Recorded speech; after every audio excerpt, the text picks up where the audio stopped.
Hello so guys everyone, dear student and friend, welcome है आप सभी का हमारे YouTube channel math S and O में। चलिए मैं आज आप सभी को ले चलता हूँ एनसीईआरटी बुक क्लास 10th के प्रश्नावली 3.3 के बेसिक फंडामेंटल के बारे में बताने। हमारा बेसिक फंडामेंटल है कि अगर दो चर वाला रेखिक समीकरण दो आ जाता है एक साथ, तो हमारे हल कितने होंगे और हल होंगे तो वह कौन कौन होंगे और कैसे होंगे, उसके बारे में हमने चर्चा करेंगे आज। आइए कम टू द पॉइंट पे। कह रहा दो चर वाले दो रेखिक समीकरण को हल करने की कितनी विधियां हो सकती है और वह कौन कौन हैं।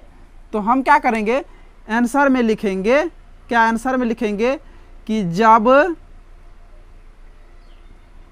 दो चर वाला रेखिक समीकरण का युग्म एक साथ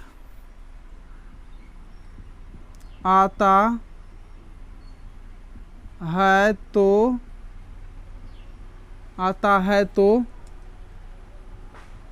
समीकरण के हल करने की चार विधियां होगी, जो कुछ इस तरह होगा। जो कुछ इस तरह होगा तो कैसे होगा, आइए हम जानते हैं। एक नंबर में होगा आपका प्रतिच्छेदी प्रतिस्थापन विधि, जिसको इंग्लिश में कहते हैं सब्स्टिट्यूशन मेथड। और दूसरा हो जाएगा आपका क्या, विलोपन विधि, जिसको कहते हैं हम इलिमिनेशन मेथड।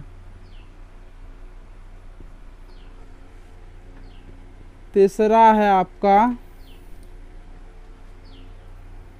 वज्र गुणन विधि, जिसको इंग्लिश में कहते हैं क्रॉस मल्टीप्लिकेशन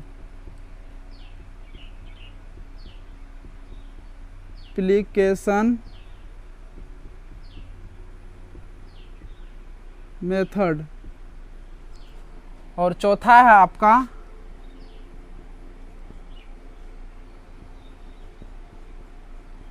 आलेखी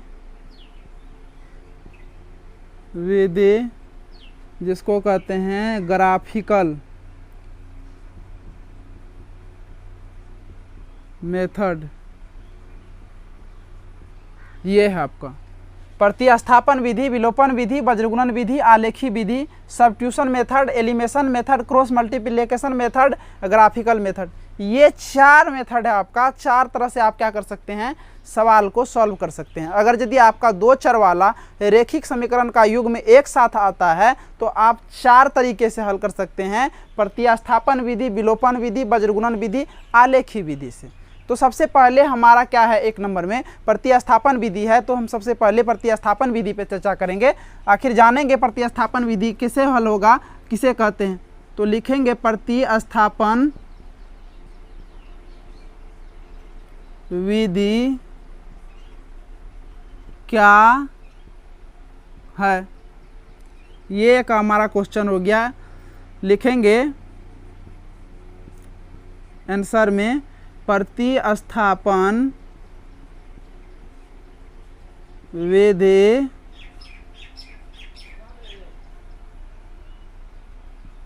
में जब दो चर वाला रैखिक समीकरण योग में एक साथ आ जाता है तो एक समीकरण में से एक चर का मान निकाल कर दूसरे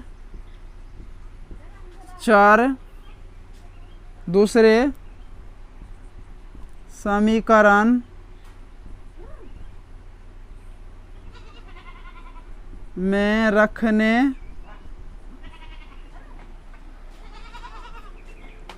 पर दूसरे चर का मान आ जाता है। तो जल्दी से आप नोट कर लीजिए, यहाँ तक मेरा स्पेस नहीं बचा, तब बाद में हम आपको बताते हैं कि आपका कैसे मान निकलेगा।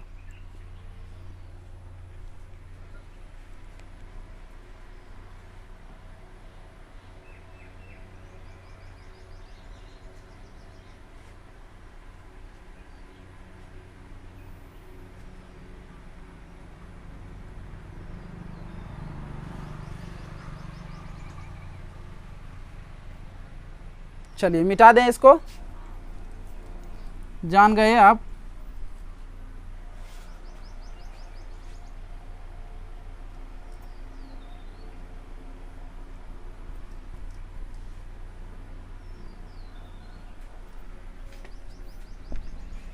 अब देखिए आपका क्या है, समीकरण दे दिया रहेगा 2x + 3y = 1, ये समीकरण 1।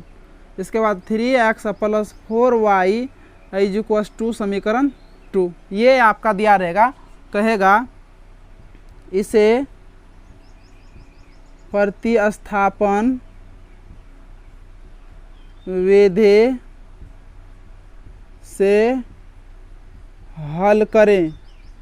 तो प्रतिस्थापन विधि से हल कैसे करेंगे आप, क्या करेंगे, समीकरण 1 से। तो लिखेंगे समीकरण 1 से x बराबर आपका हो जाएगा 1 - 3y बटे 2 हो जाएगा, ये समीकरण 1 से। अब क्या होगा, समीकरण 2 में x का मान रखने पर क्या, समीकरण 2 है 3x + 4y = 2 है। तो यहाँ 3x का मान रखेंगे कितना, 1 - 3y बटे क्या है 2 = 2। अब क्या करेंगे हम कि अगर यदि हम इसको गुना करते हैं तो क्या हो जाता है, 3/2 हो जाएगा, -9y बटे 2 होगा = 2 होगा। अब क्या करते हैं, हम इसको इस साइड भेज देते हैं, इसको इस साइड भेज देंगे। तो देख लीजिए, तो -9y बटे क्या होगा 2 = माइनस क्या हो जाएगा 3/2। तो यहाँ कुछ नहीं है तो 1, तो क्या हो जाएगा आपका ये, अच्छा 1 हो जाएगा आपका। अब क्या करेंगे, -9y बटे 2 = क्या हो जाएगा, 2 का कैल्शियम ले लेंगे तो 1 2 और माइनस क्या, अगर यदि इसका कॉमन ले 3 तो यहाँ 4 हो जाएगा 4। अब -9y बटे 2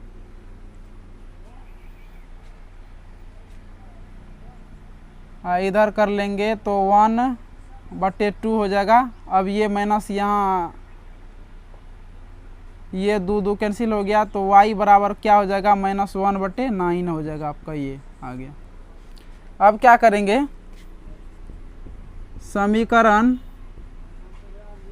1 में y का मान रखने पर, तो क्या होगा, समीकरण 1 है आपका 2x + 3y = 1 है। तो y का मान रखेंगे तो y का मान कितना आया है 3i इंटू -1/9, तो 3 तिया 9 इक्वल्स 1 हो गया आपका। तो 2x प्लस -1/3 इज इक्वल्स 1 हो गया। अब क्या हो जाएगा आपका 2x - 1/3 इज इक्वल्स 1। अब x बराबर हो जाएगा आपका 1 प्लस 1/3, x बराबर हो जाएगा आपका क्या 3 प्लस 1/3 4/3 हो जाएगा आपका ये x बराबर। x का मान ये आ जाएगा आपका और y का मान आपका ये।